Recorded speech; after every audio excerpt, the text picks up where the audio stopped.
Buenas tardes, colegas. Voy a dar inicio al informe final de año sabático comprendido entre el mes de septiembre del año 2020 y agosto de 2021. El propósito fundamental de este año sabático fue el de elaborar un libro de texto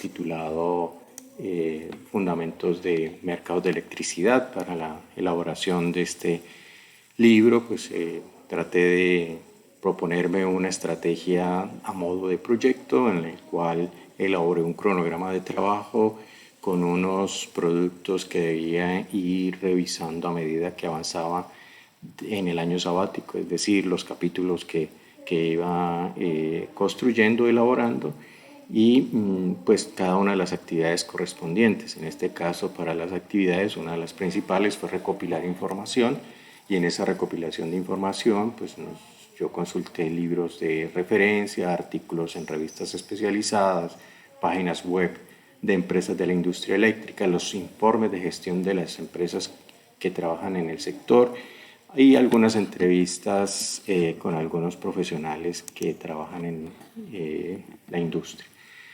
Esta es la diapositiva en la que muestro una portada borrador de lo que es el libro Fundamentos de Mercados de Electricidad. Es un borrador porque pues, una vez que llegue al programa editorial, pues el programa editorial revisará y pues propondrá, de acuerdo con los diseñadores, pues una propuesta, una portada. El libro comprende 9 capítulos. El primer capítulo habla acerca de los antecedentes de los mercados de electricidad. Es básicamente la historia de los mercados de la electricidad desde sus inicios hasta lo que comprende la introducción de la competencia en estos mercados.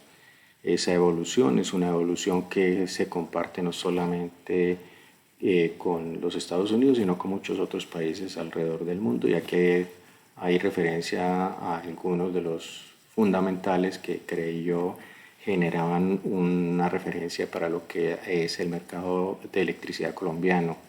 El capítulo 2 habla acerca de las arquitecturas de esos mercados de electricidad, comenzando con la estructura de mercado de monopolio, donde tenemos industrias verticalmente integradas, es decir, empresas que tenían las 3 funciones o las 3 áreas de negocio integradas en una misma empresa, que son la generación, la transmisión y la distribución, con la correspondiente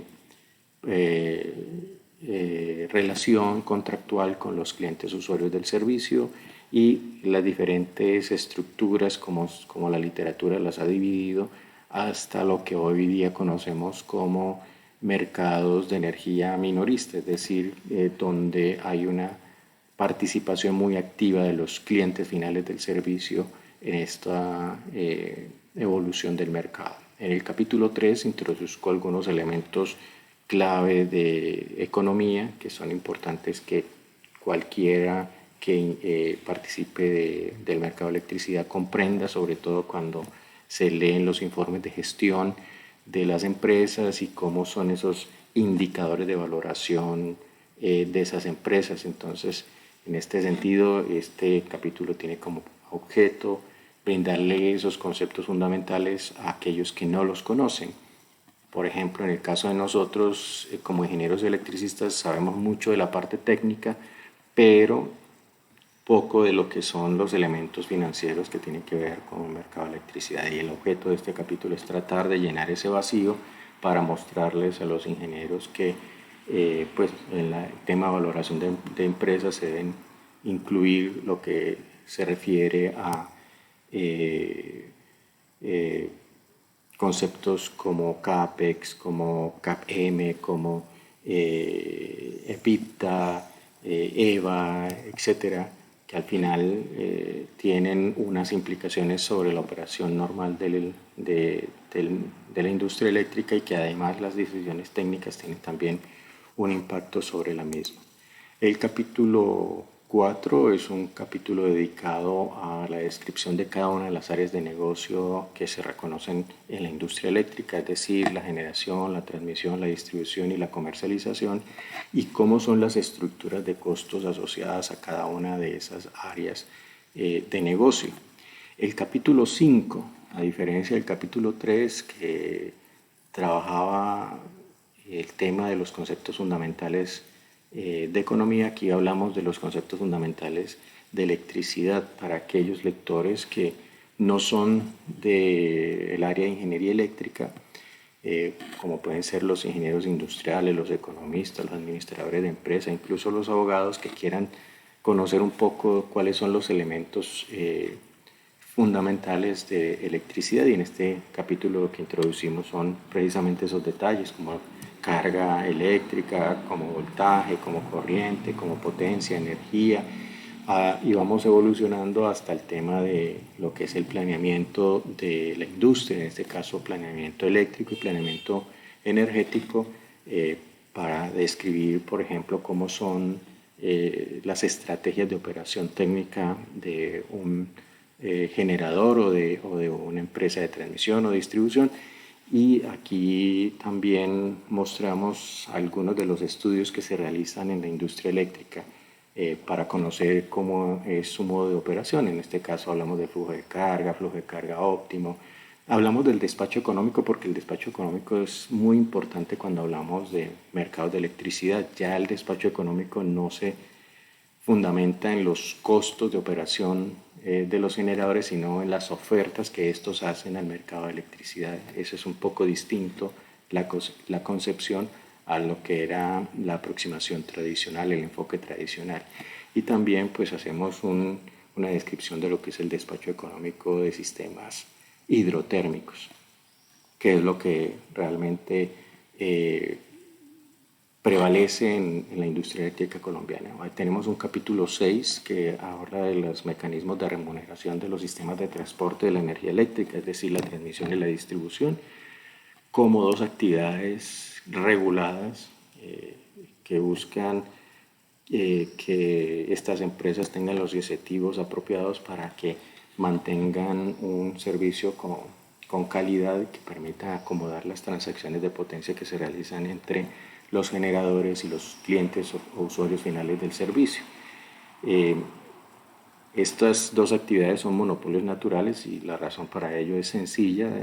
Sería muy complejo tener sistemas de transmisión o distribución paralelos compitiendo por el servicio de transporte con diferentes empresas, porque imagínense ustedes tener torres paralelas transmitiendo la misma potencia, y las inversiones que se realizan en esta industria son muy altas. Por lo tanto, pues lo que se ha considerado es que estos son monopolios naturales y deben ser regulados en las tarifas que cobran por los servicios que prestan.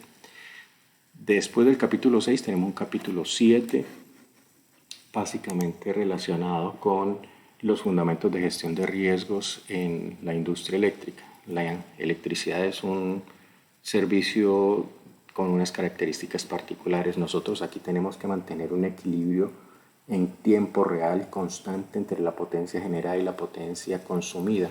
Por lo tanto, no hay ocasión de que en la carga se almacene energía para usarla tiempo después, sino que esta debe ser producida al mismo tiempo.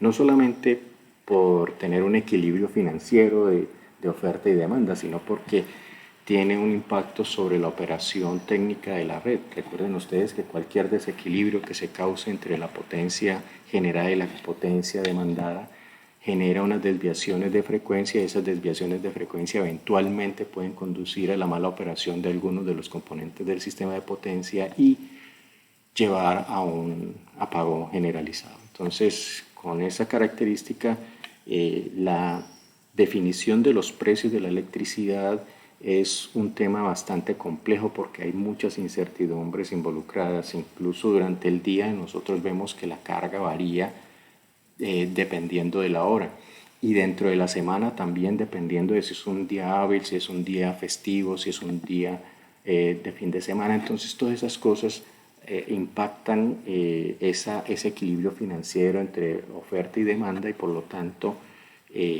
cuando nosotros hablamos allí de costos de oportunidad, pues finalmente eso se traduce en diferencias de precio por hora e incluso por días y por meses e incluso años, porque dependiendo de si tenemos o no tenemos suficiente agua en los embalses, pues el precio de la electricidad cambia. Entonces, el capítulo 7 busca mostrarle a los lectores esas implicaciones de las incertidumbres asociadas a la electricidad y cómo estas pueden impactar los precios de la misma.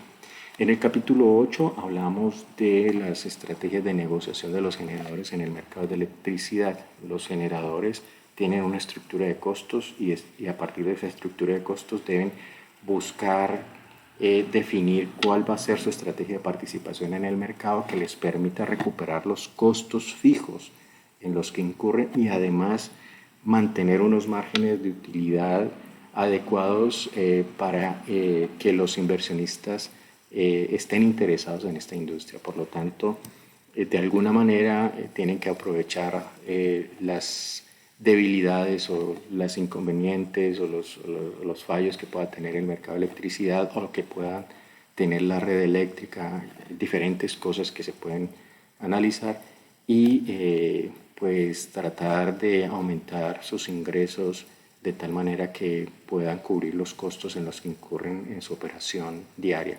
Por otro lado, pues está el regulador que debe buscar que ese ejercicio, esa posición dominante no sea abusiva y que genere sobreprecios muy altos para los clientes o usuarios del servicio en este caso. Por eso introducimos un capítulo 9 que habla del tema del dominio de mercado y cómo ese dominio de mercado puede ser ejercido y cómo los reguladores pueden llegar a mitigarlo o eliminarlo en caso de ser necesario para evitar que los precios finales de la electricidad sean muy altos. También como parte de mi año sabático participé de otras actividades distintas a la elaboración del libro. Actué como conferencista invitado por la Gobernación del Valle, por la Escuela Politécnica Nacional de Ecuador, por ACOFI, también por la Universidad del Magdalena y el DAD que me invitó a hacer a compartir mi experiencia en la implementación de planes de acción estratégico. El DAD es la agencia de intercambio alemán, deben recordar ustedes. También hice evaluación de tesis de pregrado. Yo sé que de pronto me pueden regañar aquí mis jefes, pero pues simplemente era leer las tesis de algunos estudiantes.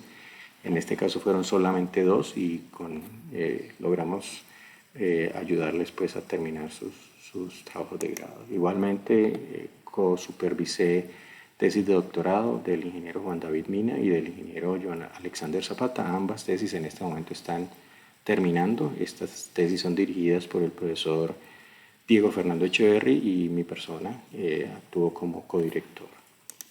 Dirigí la tesis de la ingeniera Laura Isabel Álvarez en la maestría, que ya está terminada. Y estamos también con el profesor Diego Echeverry dirigiendo la tesis del ingeniero Julián Mejía, que también está prácticamente terminada. Se publicaron algunos artículos en coautoría con el profesor Echeverry, con nuestros estudiantes, en este caso Juan David Mina. Tuvimos un artículo muy interesante que se publicó con el profesor Alejandro Navarro de la Universidad de Chile. Este es muy interesante porque es producto de la pasantía doctoral que realizó Juan David en Chile. O sea que este es un producto interesante de mostrar. También sometimos otros artículos. Este es de mi experiencia en los desafíos para el rediseño curricular en programas de ingeniería en ambientes de educación remota.